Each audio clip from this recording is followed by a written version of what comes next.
Hey everyone, this is Dylan, and today we're going to be doing a Letterboxd recap for 2024.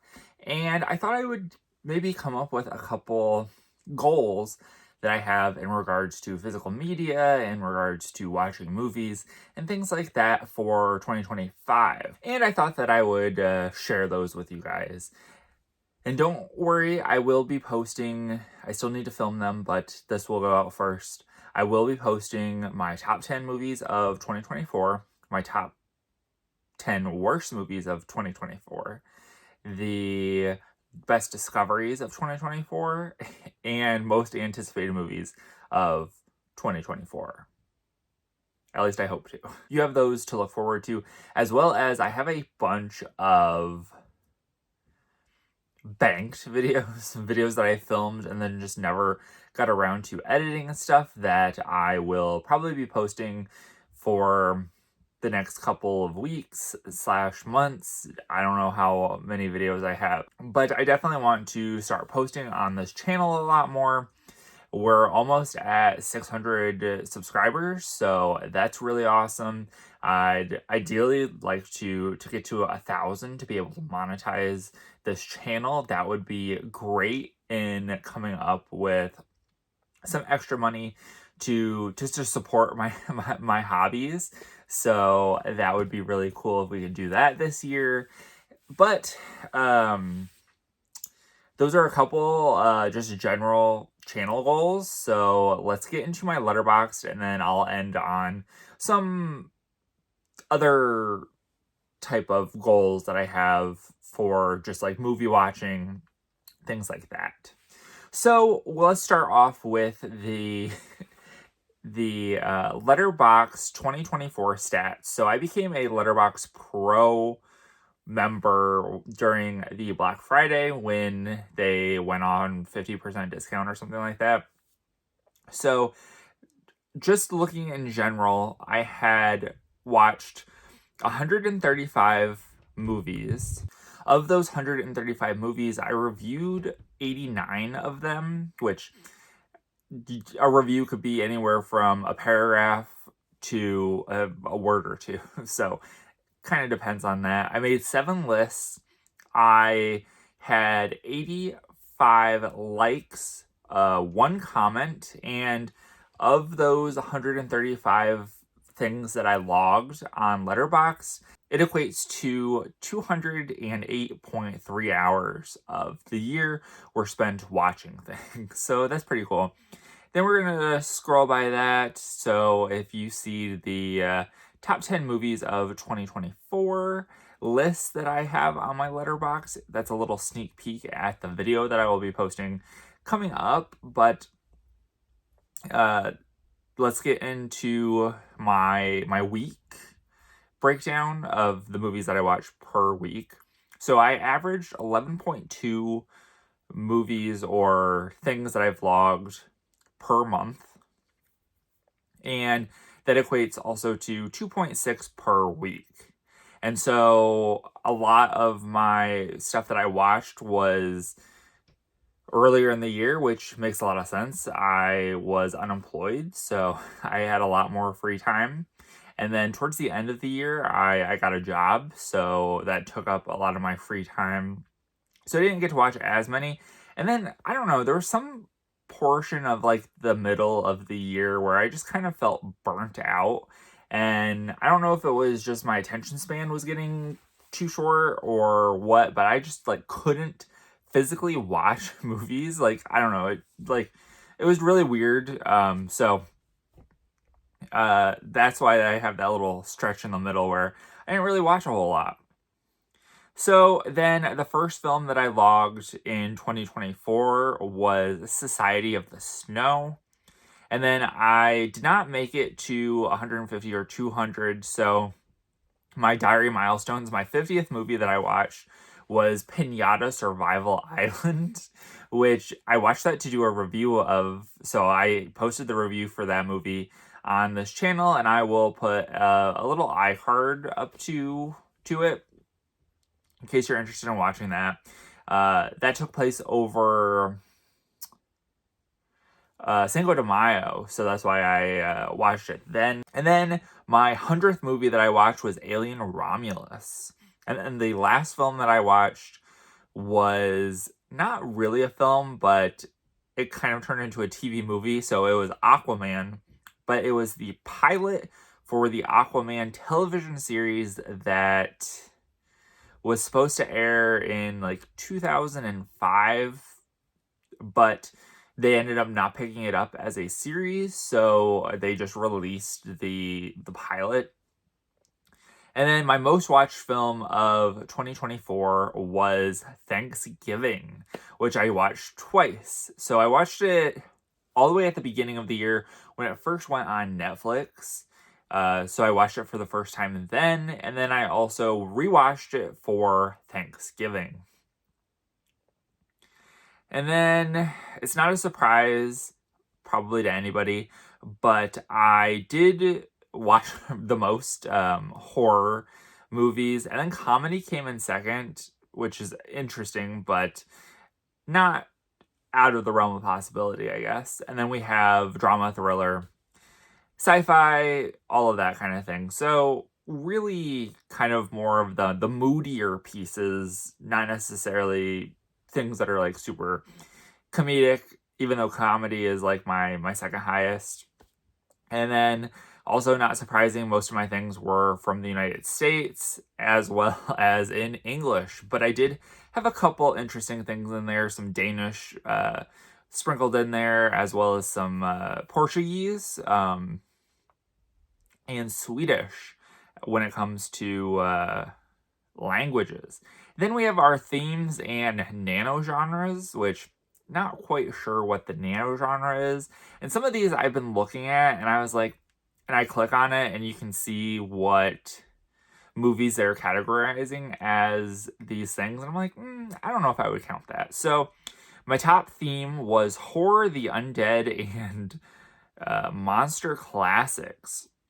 And then right under that, we have twisted, dark, psychological thrillers. And then for nano genres, we have victim, bloody, terrifying, scary, tense, cliche, slasher, murder, 1980s. Then let's break down the year of the things I've logged. So 64.4% of the movies that I watched were older than 2024.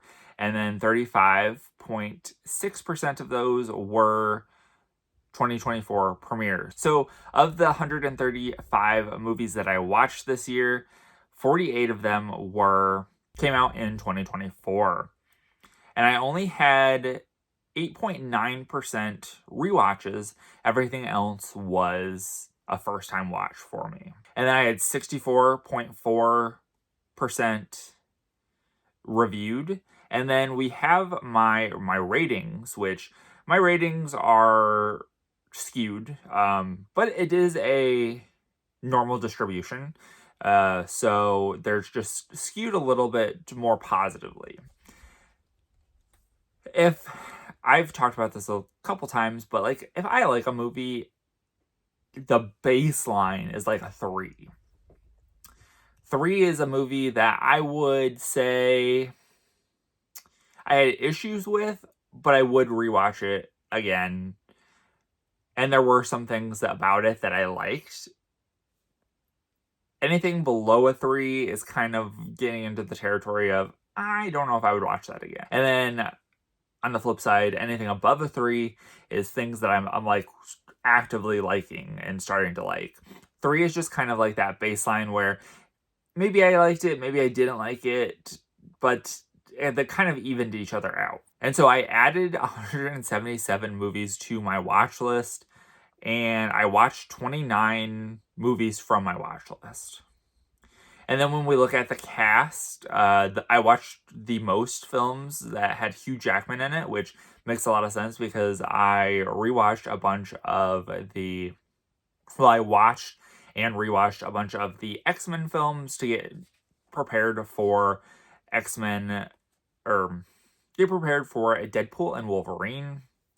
And then we have a couple Asian actors in here that were in some animes that I watched, anime films that I watched.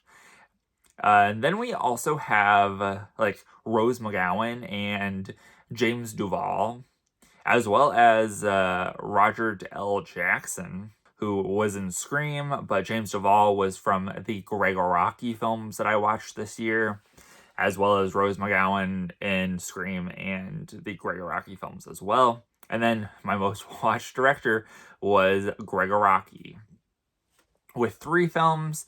So I watched his recent Criterion collection that came out, the 3 films that were included in the Teenage Apocalypse series, so it makes sense that he would be on there.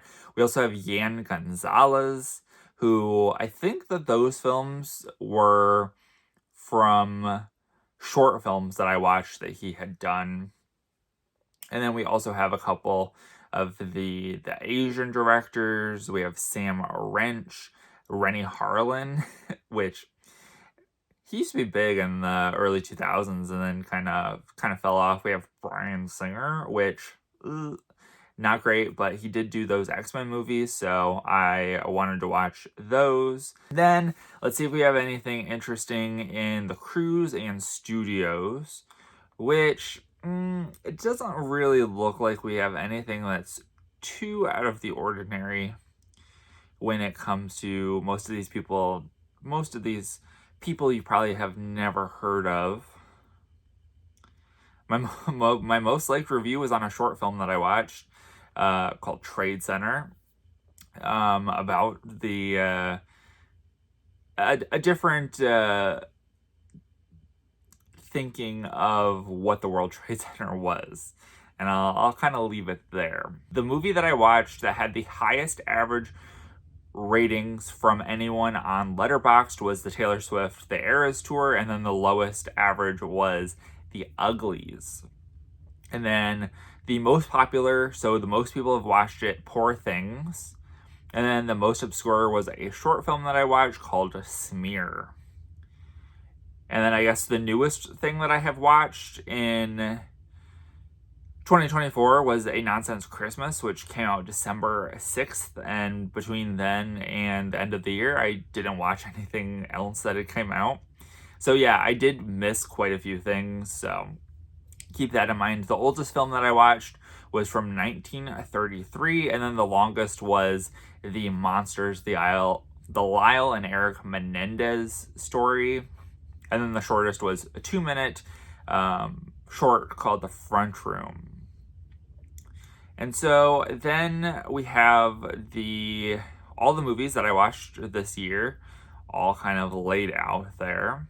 Movies, there's a couple television shows in there, as well as some miniseries, things like that, short films, and then we'll take a look at the world map, which makes a whole lot of sense when you think of the things that I have watched. So that's pretty cool. That is my Letterboxd recap, and make sure to follow me on there if you're not already following me. You'll see every single thing that I watch, even if I don't do a full video review for it. Sometimes I'll write out my quick thoughts after the end of the movie, and that's kind of what I do for my reviews. And so now that we've done the Letterboxd kind of wrapped situation, let's talk about a couple of the things that I want to do for goals for 2025 as it relates to watching movies and things like that.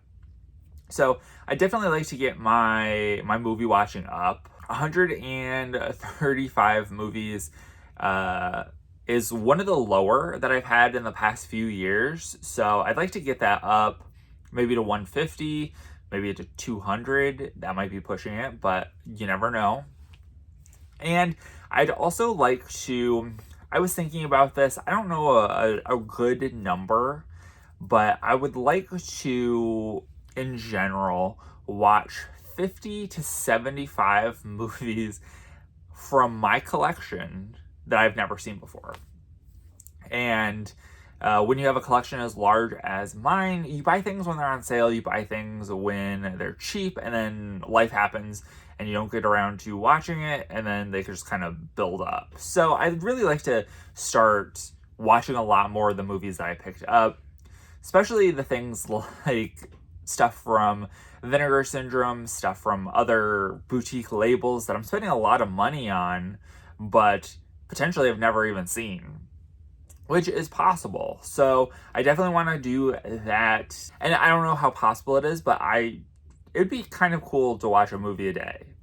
Don't think that's going to happen, but you never know. I could just do, sometimes on busy days, just do like a short film that I've never seen, something like that. And I'd like to watch a lot more of the movies that come out in 2025. Hopefully I'll be able to do that. I need to stay more on top of weekly releases, like when Netflix releases something, when Shudder releases something, and getting right on there and watching it.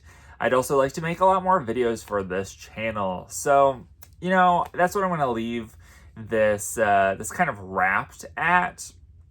Let me know what kind of movie watching goals you have for 2025. Remember, if you're not already subscribed and you'd like to be, please hit that subscribe button down below. It really helps out this channel. And remember to give this video a like if you liked it. Thank you guys for watching and have a great day. Bye.